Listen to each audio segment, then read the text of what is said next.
चलिए सबसे पहले हम दोस्तों इस क्वेश्चन को सॉल्व करते हैं। देखिए इस टाइप के जो क्वेश्चंस होते हैं ना, इसे सॉल्व करने के लिए दोस्तों हमें बोर्ड मास का रूल पता होना चाहिए। अगर हमें दोस्तों बोर्ड मास का रूल नहीं पता है तो इस बात को लेकर दोस्तों हम काफ़ी ज़्यादा कंफ्यूज होंगे कि इस क्वेश्चन में सबसे पहले हम एडिशन सॉल्व करें, मल्टीप्लीकेशन सॉल्व करें, सब्ट्रैक्शन सॉल्व करें या डिवीजन सॉल्व करें। तो ऐसे में दोस्तों आपको बोर्ड मास का रूल पता होना चाहिए। अगर आपको बोर्ड मास का रूल पता है तो ईजिली दोस्तों आप इस क्वेश्चन को सॉल्व कर सकते हैं। तो चलिए सबसे पहले हम उस बोर्ड मास के रूल को समझ लेते हैं, देन उसके बाद इस क्वेश्चन को सॉल्व करेंगे। और दोस्तों मैं आपको यह भी बताऊंगा कि आखिर दोस्तों 90% स्टूडेंट इस टाइप के जो क्वेश्चंस होते हैं ना, इसको सॉल्व करने में आखिर गलती कहां पर करते हैं। और दोस्तों मैं उस क्वेश्चन को करके भी दिखाऊंगा कि आखिर स्टूडेंट गलती कैसे करते हैं, ठीक है ना। देखिए अभी जो मैंने आपको क्वेश्चंस दिखाया है ना, उस क्वेश्चन को सॉल्व करने के लिए दोस्तों हमें इस रूल को फॉलो करना पड़ेगा और इसी रूल को दोस्तों हम बोर्ड मास का रूल कहते हैं। अब दोस्तों बोर्ड मास का रूल हमारा क्या कहता है, सबसे पहले हम दोस्तों ब्रैकेट सॉल्व करते हैं। अब दोस्तों ब्रैकेट भी जो है ना 4 प्रकार का होता है। अब 4 प्रकार के जो ब्रैकेट होते हैं वो यहाँ पर आप लोग देख सकते हैं। अब कुछ स्टूडेंट कहेंगे कि सर ब्रैकेट में भी सबसे पहले हम कौन सा ब्रैकेट सॉल्व करेंगे, ठीक ना। देखिए इस बात को लेकर आप काफी ज्यादा कंफ्यूज हो सकते हैं। तो देखिए ब्रैकेट में दोस्तों सबसे पहले हम रेखा कोष्ठक को सॉल्व करते हैं, उसके बाद दोस्तों हम स्मॉल वाले ब्रैकेट को सॉल्व करते हैं, देन थर्ड नंबर पे हम करली ब्रैकेट को सॉल्व करते हैं और सबसे लास्ट में हम बिग वाले ब्रैकेट को सॉल्व करते हैं। ये होता है हमारा रूल। अब दोस्तों आप लोग यहां पर ध्यान दीजिएगा, जब हम इन चारों ब्रैकेट को सॉल्व कर लेते हैं देन उसके बाद हम जो है ऑफ सॉल्व करते हैं। अब ऑफ का मतलब होता है दोस्तों मल्टीप्लाई। तो मल्टीप्लाई, ये जो ऑफ वाला मल्टीप्लाई होता है ना, ये डिवीजन से पहले होता है। लेकिन दोस्तों यहां पर 90% स्टूडेंट गलती क्या करते हैं, ये जो ऑफ वाला मल्टीप्लाई है ना, इसको डिवीजन के बाद करते हैं। वो सिंपल वाला मल्टीप्लीकेशन समझ लेते हैं। देखिए डिवीजन के बाद भी एक मल्टीप्लीकेशन होता है, तो ऑफ वाला जो मल्टीप्लीकेशन होता है ना, जो मल्टीप्लाई, ये पहले हम करते हैं डिवीजन से पहले, और यहीं पर 90% स्टूडेंट गलती करते हैं। तो प्लीज आप लोग ध्यान में रखिएगा, इसलिए बार बार मैं कह रहा हूं, ठीक ना। तो ऑफ वाला मल्टीप्लिकेशन पहले होगा, उसके बाद हम डिवीजन करेंगे, देन उसके बाद हम मल्टीप्लिकेशन करेंगे, देन एडिशन, और सबसे लास्ट में हम सब्ट्रैक्शन करेंगे। चलिए अब हम उस क्वेश्चन को सॉल्व करते हैं। चलिए तो सबसे पहले दोस्तों मैं आपको बताता हूं इस क्वेश्चन को सॉल्व करने में स्टूडेंट गलती कहां पर करते हैं, ठीक ना। देन उसके बाद हम इसका राइट आंसर निकालेंगे। सबसे पहले हम गलती देखते हैं कि आखिर स्टूडेंट इस क्वेश्चन को सॉल्व करने में, देखिए इस क्वेश्चन को सॉल्व करने में दोस्तों स्टूडेंट गलती कहां पर करते हैं ये हम समझते हैं। देन उसके बाद जो है इसका राइट आंसर क्या होगा ये भी मैं आपको बताऊंगा, ठीक है ना। तो देखिए स्टूडेंट गलती कहां पर करते हैं, 6 डिवाइडेड बाई 2, और का मतलब होता है मल्टीप्लाई। तो यहां पर आप मल्टीप्लाई का साइन लगाइए, 3 गुने में 12 माइनस में 5। अब स्टूडेंट गलती कहां पर करते हैं सबसे पहले ये मैं आपको बता देता हूं। तो देखिए स्टूडेंट क्या करते हैं दोस्तों, सबसे पहले वो डिवीजन कर लेते हैं, जबकि दोस्तों हमें जो है ब्रैकेट के बाद ऑफ को सॉल्व करना होता है। अब इस क्वेश्चन में ब्रैकेट नहीं है तो हम ऑफ सॉल्व करेंगे। अब ऑफ का मतलब होता है मल्टीप्लाई, ये तो हमें पता है, तो पहले हम ये सॉल्व कर लेंगे। आप ये मत समझिए, सिंपल वाला मल्टीप्लिकेशन मत समझिए, क्योंकि देखिए डिवीजन के बाद भी एक मल्टीप्लिकेशन आता है। तो गलती यही करते हैं स्टूडेंट, सबसे पहले वो डिवीजन करते हैं, देन उसके बाद मल्टीप्लिकेशन करते हैं, जबकि हमें ऑफ वाला पहले करना होता है, ठीक है ना। तो पहले आपको ये करना है। अब स्टूडेंट गलती क्या करते हैं ये मैं आपको बता रहा हूँ, ठीक है ना। तो सबसे पहले हम यही समझ लेते हैं। तो दोनों तरह से देखिए आप आंसर यहाँ पर देखिए, एग्जामिनर कैसे स्टूडेंट को जो है यहाँ पर मतलब कि उनको कंफ्यूज करता है, ये मैं आपको बता रहा हूँ। देखिए 2 से आप 6 में भाग करेंगे तो 3 आएगा, 3 गुने में 3 गुने में 12 माइनस में 5। अब देखिए 3 3 9, 12 नहीं में 108, 108 में से आप 5 घटाएंगे तो आपका 103 आएगा। और देखिए यहाँ पर आपका आंसर भी है, जबकि ये आंसर नहीं होगा। ये क्यों आंसर यहाँ पर करेक्ट दिया गया है, ताकि एग्जामिनर जो है ना जानबूझकर इस टाइप के आंसर देता है, ताकि वो गलत तरीके से करे इस क्वेश्चन को सॉल्व और उसका आंसर भी करेक्ट आए, और इसी तरीके से वो इसको जो है मतलब ऑप्शन सिलेक्ट कर ले, जबकि ये गलत है। चलिए अब इसका राइट तरीका क्या है करने का ये मैं आपको बताता हूँ। देखिए 6 डिवाइडेड बाई 2, अब का मतलब होता है मल्टीप्लाई, तो पहले हम ये वाला मल्टीप्लाई पहले कर लेंगे, ठीक है ना। उसके बाद डिवीजन करेंगे, उसके बाद हम सिंपल वाला मल्टीप्लीकेशन करेंगे। तो देखिए 3 दूनी 6, 6 डिवाइडेड बाई 6, ठीक ना, गुने में 12 माइनस में 5। अब देखिए 6 से 6 में भाग करेंगे तो 1 आएगा, और 1 को 12 से गुना करेंगे तो 12 आएगा, और 12 में से 5 घटाएंगे तो आपका आंसर आएगा 7। देखिए ये है करने का तरीका। देखिए इस क्वेश्चन को दोस्तों आप लोग ध्यान से समझिएगा, काफी इंपॉर्टेंट है ये क्वेश्चन। देखिए इस क्वेश्चन में दोस्तों सबसे पहले हम इसे सिंपल फ्रैक्शन में चेंज कर लेंगे, ठीक ना। देखिए 9 माइनस में 11 या 33 और 3 36, 36 बटे में 11, ठीक ना। और का मतलब होता है मल्टीप्लाई, तो मल्टीप्लाई का साइन लगा दिया। अब 9 एकम 9 और 2 11, 11 बटे में 9 डिवाइडेड बाई 7 बटे में 9। अब दोस्तों देखिए का मतलब होता है मल्टीप्लाई, मल्टीप्लाई का साइन लगा दिया, 7 पचे 35 और 1 36, 36 बटे में 7। अब देखिए यहाँ पर दोस्तों हम मल्टीप्लाई जो है ना डिवीजन से पहले सॉल्व करेंगे। क्यों करेंगे? अब कुछ स्टूडेंट कहेंगे कि सर मल्टीप्लाई डिवीजन के बाद सॉल्व होता है ना। तो देखिए यहाँ पर आप लोग ध्यान दीजिए, का जो है ना, का जो मल्टीप्लाई होता है ये पहले सॉल्व होता है, ये आपको पता है। सबसे पहले हम ब्रैकेट सॉल्व करते हैं, उसके बाद ऑफ सॉल्व करते हैं, और ऑफ का मतलब होता है मल्टीप्लाई, और मल्टीप्लाई जो होता है ये डिवीजन से पहले सॉल्व होता है। ऑफ वाला केवल, ठीक है ना, ऑफ वाला। तो ऑफ वाला मल्टीप्लाई यहाँ पर आप लोग देख सकते हैं। तो देखिए 11 से 11 कैंसिल हो जाएगा, 7 से 7 कैंसिल हो जाएगा, 9 एकम 9, 9 चौक 36, ठीक है ना, 9 एकम 9, 9 चौक 36। अब देखिए हमारे पास क्या बचा, 9 माइनस में 4 डिवाइडेड बाई 4, ठीक ना। तो देखिए हम यहाँ पर लिख लेते हैं 9 माइनस में 4 डिवाइडेड बाई 4। अब 4 से 4 कैंसिल हो गया दोस्तों, ठीक ना। 4 से 4 में आप भाग करेंगे तो 1 आएगा, ठीक ना। अब 9 में से आप 1 घटा दीजिए तो आपका 8 आंसर आ गया, ठीक है। तो ये है करने का तरीका।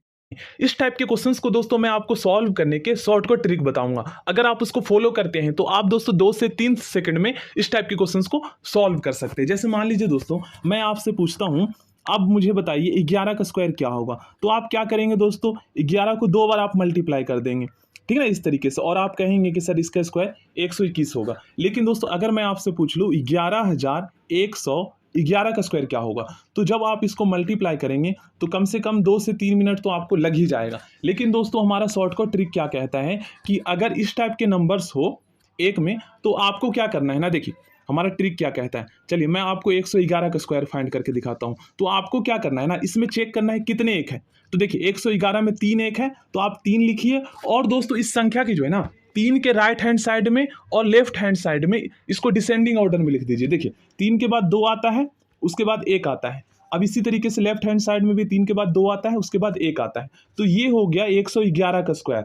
और अगर आपसे बोल दिया जाए कि 11,111 का स्क्वायर क्या होगा, ठीक है ना, 11,111 का स्क्वायर क्या होगा, तो आप देखिए कितने एक है इसमें, 5 एक है, तो 5 लिखिए और डिसेंडिंग ऑर्डर में इस नंबर को आप लिख दीजिए। यही है इसको करने का ट्रिक। बस आप लोग यहाँ पर देख सकते हैं इसका आंसर आ गया। देखिए इस क्वेश्चन में दोस्तों कहा गया है 1/2% का मान दशमलव भिन्न में क्या होगा। तो सबसे पहले आप लोग यहाँ पर देखिए, ये जो नंबर यहाँ पर दे रखा है ना, ये प्रतिशत में दे रखा है, ठीक है ना। आप ये मत कहिएगा कि सर ये फ्रैक्शन में है।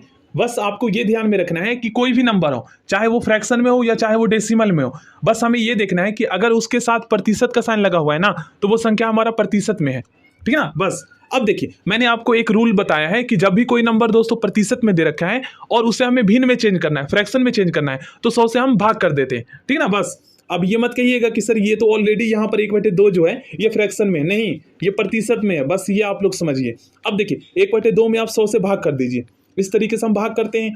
अब दोस्तों आप लोग इसको इस तरीके से भी लिख सकते हैं, क्योंकि हम भाग कर रहे हैं ना, तो 100 से आप इस तरीके से लिख सकते हैं। अब ये आपका भिन्न का भाग बन गया, तो भिन्न का भाग आपको सॉल्व करने आता है ना, इस तरीके से हम सॉल्व करते हैं। अब देखिए 1/200 हमारा आंसर आ गया, लेकिन यहाँ पर तो है नहीं, तो आप दोस्तों 200 से 1 में भाग कर दीजिए। पॉइंट वाला भाग आपको आना चाहिए, ठीक है ना। 1 लिखिए, यहाँ पर देखिए पॉइंट लगाइए और 1 0 लगा दीजिए। अब भी नहीं जाएगा, कैंसिल नहीं होगा 200 से 10, तो 1 0 आप लगाइए, 1 0 यहाँ लगा दीजिए, अब भी नहीं जाएगा, तो 1 0 और लगा दीजिए। अब ये 1000 हो जाएगा। अब 200 से 1000 में आप 5 बार में कर सकते हैं, कैंसिल हो जाएगा, 2 × 5 = 10, तो 0.005 आपका आंसर आ जाएगा। ये है करने का। हम दोस्तों इस क्वेश्चन को सॉल्व करते हैं, बहुत ही आसान है ये क्वेश्चन। इस क्वेश्चन में कहा गया है 1206 का 1/3 134 का कितने प्रतिशत है। तो सबसे पहले हम दोस्तों 1206 का 1/3 निकालते हैं, कितना आता है, ठीक है ना। देखिए 1206 का 1/3 निकालने का बहुत ही आसान सा ट्रिक है। आपको क्या करना है, देखिए 1206 का मतलब आप सभी जानते हैं दोस्तों मल्टीप्लाई होता है ना, और 1/3 को हम इस तरीके से लिख सकते हैं 1/3। अब हम इसको सॉल्व कर देते हैं, तो 1206 का 1/3 हमारा निकल कर आ जाएगा, ठीक है ना। उसके बाद हमें बताना होगा 134 का कितने प्रतिशत है, मतलब 1206 का जो 1/3 निकल कर आएगा ना, वह 134 का कितने प्रतिशत है, ये हमें बताना होगा। तो देखिए 3 एकम 3, 3 चौक 12, 0, 3 दूनी 6, 1206 का 1/3 402 आया है।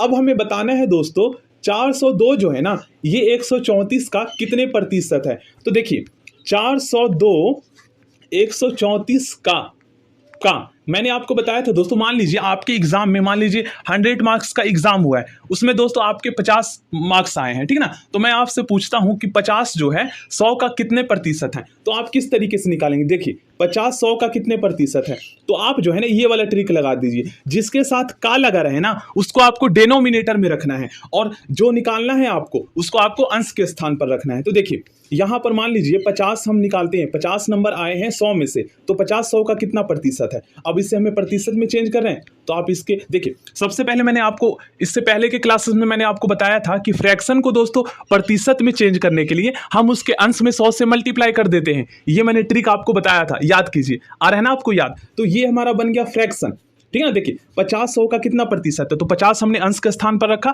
और का जिसके साथ में लगा रहे उसको हर के स्थान पर रखना है। अब फ्रैक्शन बन गया, और फ्रैक्शन को प्रतिशत में चेंज करने के लिए उसके अंश में 100 से मल्टीप्लाई कर देते हैं। अब ये देखिए 50% है, 50 नंबर जो आए 100 में से, ये 100 का 50% है, ठीक ना, अगर हम प्रतिशत में इसको देखा जाए तो। इसी तरीके से 402 का दोस्तों 134, सॉरी 402 134 का कितने प्रतिशत है, तो 402 आप ऊपर में रखेंगे अंश के स्थान पर, और का जिसके साथ लगा है ना उसको आपको हर के स्थान पर रखना है। अब ये फ्रैक्शन बन गया, और फ्रैक्शन को प्रतिशत में चेंज करने के लिए अंश में 100 से मल्टीप्लाई कर दीजिए। देखिए अब 402 में 100 से आप मल्टीप्लाई कर दीजिए अंश में, और नीचे आप 134 रखिएगा, जिसके साथ का लगा है उसको हर के स्थान पर रखना है। अब इसे आप सॉल्व कर दीजिए, आपका आंसर आ जाएगा। देखिए 2 से हम इसको कैंसिल करें तो 2 6 12, 2 7 जा 14, है ना, 67 आ गया। अब यहाँ पर हमारा 50 हो जाएगा। ये यहाँ पर हो सकता है 13 से कैंसिल हो जाए, 13 कम 13 13 26 43 13 चौक 52 13 25 65, नहीं होगा 13 से, किसी और नंबर से हो सकता है ये कैंसिल। देखिए यहाँ पर दोस्तों 67 से 402 कैंसिल हो जाएगा। देखिए 6 बार में, देखिए जैसे यहाँ पर मैं करके आपको दिखाता हूँ। देखिए 6 से 42 के 2, 6 6 36 और 4 40 हो रहा है ना, 6 बार में कैंसिल। तो 402 6 बार में कैंसिल हो जाएगा, और 6 को आप 50 से मल्टीप्लाई कर दीजिए, 6 25 30 और एक और जीरो लगा दीजिए, आपका 300 आंसर आ जाएगा। तो ये है करने का तरीका।